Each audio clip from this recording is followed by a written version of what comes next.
ముఖ్యంగా ధన వ్యామోహం తగ్గిపోవాలి వాడికి. డబ్బు అవసరం, కానీ డబ్బే లోకంగా బతకూడదట.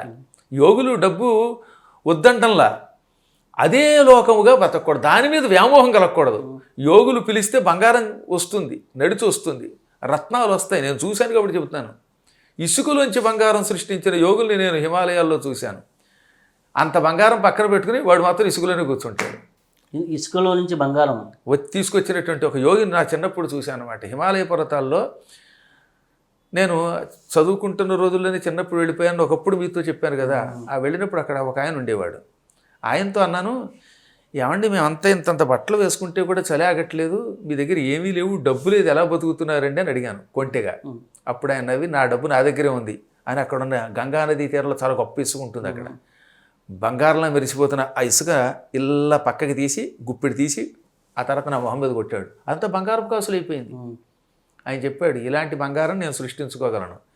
కాబట్టి బంగారం భౌతికంగా మనం తెచ్చుకోకర్లా, మనం సాధన చేస్తే భగవంతుడు ఎప్పుడు ఏ వస్తువు కావాలో వస్తువు ఇస్తాడు. ఆ వస్తువు వచ్చాక దాని మీద వ్యామోహం పోవడమే యోగత్వం అంటే.